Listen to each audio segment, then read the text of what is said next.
السلام علیکم۔ آج ہم انگلش کے دو الفاظ کے بارے میں پڑھیں گے۔ ان میں پہلا ہے PAID اور دوسرا ہے PAYED۔ اب ان دونوں الفاظ کے سپیلنگ میں ڈیفرنٹ ہے، پروننسیشن سیم ہے، لیکن ایک اور مزے کی بات یہ ہے کہ یہ دونوں ورڈز ایک ہی انگلش ورڈ کی پاسٹ فارمز ہیں، اور وہ انگلش ورڈ ہے PAY۔ PAY انگلش میں استعمال ہوتا ہے دو چیزوں کے لیے۔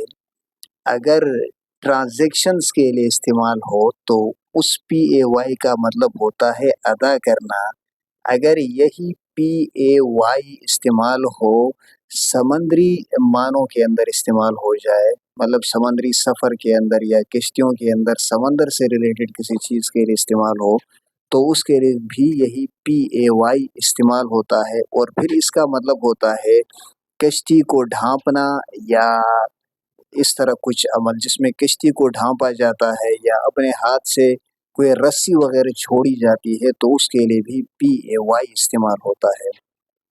تو یہ دونوں کی فرسٹ فارمز آپ کے ساتھ آ گئی۔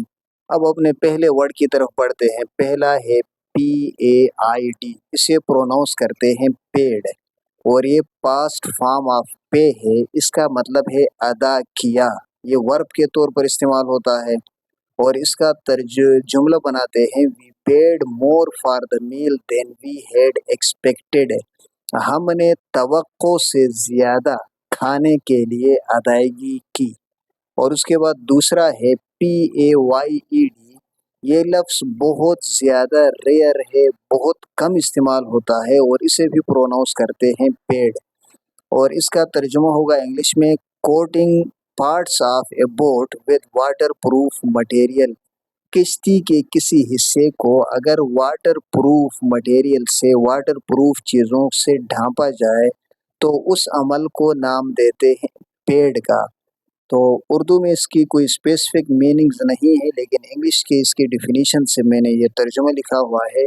کشتی کو ڈھانپنے کا عمل یہ بھی ورب ہے، اور اس کا جملہ بنے گا the sailor paid the front of the boat with tar to seal the gaps، خلا کو پر کرنے کے لیے ملاح نے کشتی کے اگلے حصے کو تارکول سے ڈھانپ دیا۔